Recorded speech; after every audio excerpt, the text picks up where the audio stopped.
Hi, I'm Lisa from Teach Mom Learn, and today we are talking about growth mindset. So, you may be wondering, what is growth mindset? The idea comes from a psychologist named Carol Dweck, and her thoughts were that we either have something called a fixed mindset, the idea that all of our talent, skills, and intelligence is something that we're born with and static, so it never changes, or a growth mindset, which is the idea that no matter what happens, we can constantly build our skills and abilities to get better and better at something. A fixed mindset looks at success as the result of something that you already have. So you do well in school because you're smart. You score that goal because you're athletic. What it doesn't take into account is the idea that these people have to work really hard to accomplish these goals. People with growth mindset know that challenges are just a part of life and something to be overcome and worked through. They believe that they can constantly build their skills and abilities and become better and better at whatever they put their minds to. In general, people with growth mindset are happier and more successful because they believe that they can accomplish the things they want in life, and they don't feel limited based on traits that they think are holding them back. Growth mindset is one of the most powerful tools in a teacher's toolbox. It's something that we use every single day because otherwise our students would feel like they couldn't learn what we were teaching them. My goal as a special education teacher and as a mom is to create an environment where children feel safe learning and they feel safe taking academic risks and making mistakes. They know that they'll be supported no matter what, and they'll be confident in their ability to get better and better. So what I want to share with you today are 7 easy ways for you to teach growth mindset to your children at home so that when they come across challenges, they will be totally equipped to handle them with a positive mindset and total confidence in themselves. So let's get started. My first strategy for teaching growth mindset is to redefine the way that we look at failure. This one actually came from a parent that I was lucky enough to work with for 4 years. In one meeting, as we were talking about goals, the parent came across the word challenges. When he saw that word, he asked if we could change it to opportunity for growth. And honestly, that is the best example of growth mindset that I've ever seen in real life. Because what are challenges if not opportunities to help us grow and become better? When your child faces a challenge, when something seems difficult for them, remind them that it's also an opportunity to get better at something new. Growth mindset strategy number 2 is to normalize the struggle. Your children need to see you struggle, just like my students need to see me struggle sometimes in the classroom. We need to teach them that even as adults, we still don't know everything and we're still not great at everything. We're learning all the time and they will be too. The way that I use this in the classroom is really easy. Basically, if I come across something that I'm not sure about, which happens a lot because special ed teachers help students in all subjects, I'm honest with my students. I use it as an opportunity to teach problem-solving skills, and you can do the same thing at home.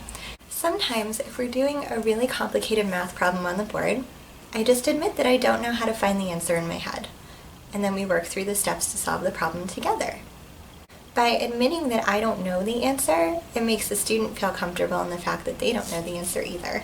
When something's hard for you, be open about it. Tell them that you're still learning just like they're learning. Tell them that it's hard for you, but you're going to keep trying. Tell your child that you're going to work together to find the information they need or learn the skill that they're being challenged by. This strategy empowers your children to help others and also to be proud of their own accomplishments and to realize how far that they've come. My students always take great pride in being able to help me solve a challenge, and I'm sure your children will take the same pride in helping you. My third strategy for teaching growth mindset is to teach yet early. If growth mindset were to be summed up in one word, that word would be yet.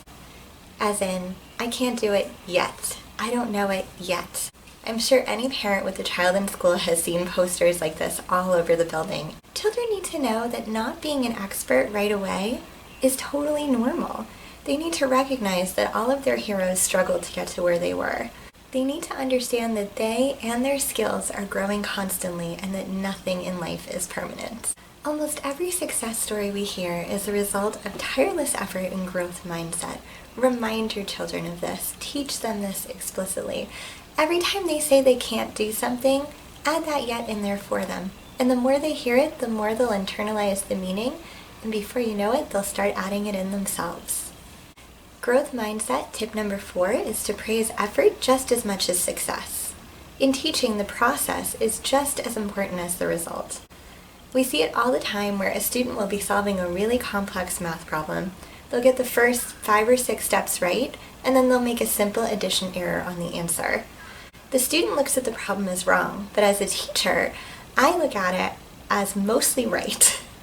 While it's not entirely correct, the students still made progress. They were able to do the majority of their work well, and so because of that, they should be proud of their effort. As human beings, we're programmed to pay more attention to what goes wrong than what goes right. As teachers and parents, it's our job to focus on what our children are doing well. We need to teach our kids to be proud of what they did right instead of discouraged and defeated by what they did wrong. When you see your child doing something new, praise them for what they're already doing well. If your child comes to you with a bad grade, go over what they got right before you get into what they got wrong. By focusing on their effort and what they can do, you're providing your child with the confidence they need to complete the rest of the task or to learn the rest of the material. When they finally do reach their goal, when they finally can solve that problem easily with no help, make sure you praise their effort just as much as their success. Make sure that you remind them of how hard they worked to get there and how proud you are that they didn't give up even when things got hard.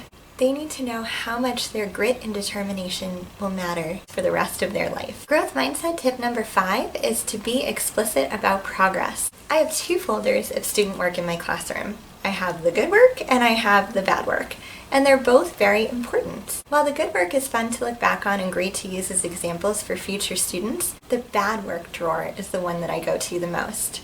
When my students accomplish something that's been especially difficult for them, I break out those bad work samples to show them how far they've come in such a short period of time. The look on their faces of astonishment and pride is worth it every single time. I plan to do the same thing for my daughter. You should do the same thing for your kids too. Take videos of things that they're struggling with. Hold on to the test grades that aren't that great. Save them and show them how far they've come. Growth mindset tip number 6 is to tune into Sesame Street. This way you can teach growth mindset to even the youngest children. I don't know if you've discovered the treasure trove of Sesame Street's music videos, but they are fantastic. Famous, talented singers come on all the time and perform catchy songs with positive meanings. And a lot of these songs focus right on growth mindset. 4 of my personal favorites are The Power of Yet, performed by Janelle Monáe, Don't Give Up, performed by Bruno Mars, I Wonder, What If, Let's Try, performed by Haley Steinfeld, and Oops, Whoops, Wait, Aha, performed by Marin Morris. I've linked them all below, and I would highly recommend that you check them out. You and your child are both going to get these songs stuck in your head over and over again. I know Tom and I run around the house singing Sesame Street all the time. The music videos feature characters struggling to overcome challenges and in the end being successful because of their hard work. Songs like this are an easy, fun way for your child to learn about growth mindset young and to internalize these messages for the future. My last growth mindset tip is to use books. In nearly every story we read and every movie we watch, somebody has to overcome an obstacle. If they didn't, it would probably be the most boring story of all time. If everything came easy to the main character, the book or the movie would be so boring. We Are Teachers has a great list of 18 read-aloud books for growth mindset. I'll link it below. I would highly recommend the What You Do Matters series. This series features the books What Do You Do With a Problem, What Do You Do With an Idea, and What Do You Do With a Chance. These books are most appropriate for children in elementary school, but older children and even you can benefit from reading them. The positive mindset taught in these stories is beneficial for people of all ages. For younger children, I would focus on books where children have to either find something that they're looking for or try something that's new and scary for them. Personally, I really love Karen Katz's books like Where is Baby's Turkey or Where is Baby's Valentine. The reason that these books are so great is because baby doesn't find what they're looking for right away. They have to keep trying and keep looking, and they don't give up until they find what they're searching for. But the best part is, every time the baby looks in the wrong place, they actually find something wonderful and unexpected. And the same is true for life. Yeah, it might be hard to accomplish things sometimes, but every twist and turn brings us to wonderful things. Thanks for watching. If you like this video, be sure to click subscribe. See you next week.